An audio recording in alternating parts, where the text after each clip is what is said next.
I continued to ask this question. And it wasn't until my second year of formation that God answered it. And it took this form.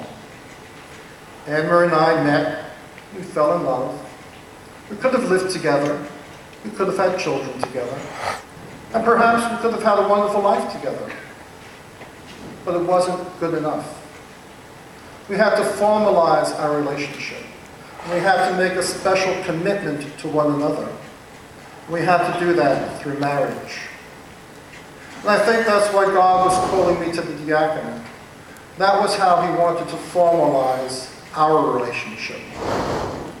And God wants a relationship with all His children. And the form it takes may vary from person to person. But one form is no better or less than another. They're just different. Diaconate formation was a wonderful experience for us.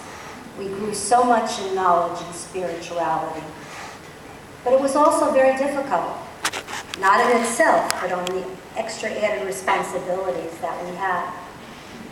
As prior entering formation, I went back to work for economic reasons after 20 years being a stay-at-home mom.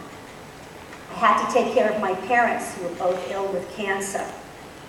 And one of our daughters came back home to live with her two children who was going through a divorce. While these things made diaconate formation difficult, it was also formation that helped us get through it.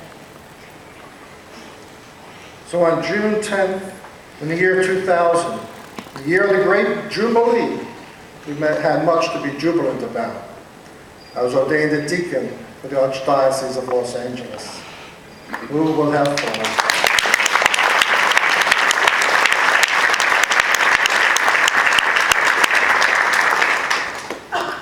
Well, I have to be honest, we were happy to get through with diaconate formation and have our lives back. It was quite a sacrifice. But that was short-lived. A year later, the office asked us to get involved with training future deacons and be accepted. Once again, don't underestimate the power of invitation. I had shared with you that we were volunteers at the SCRC. Well, as we were volunteering in the year 1995, we were with other volunteers, and I saw this man, and I looked at his name tag, and it said, Milt Rosenberg.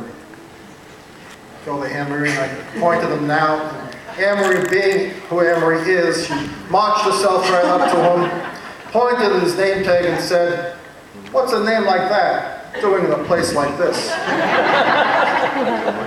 Well, Milt looked at your name tag and says, what's a name like that doing in a place like this? Well, we started talking, and Milt introduced us to his wife, Ginny, and we talked and talked and talked, and we missed our next workshop.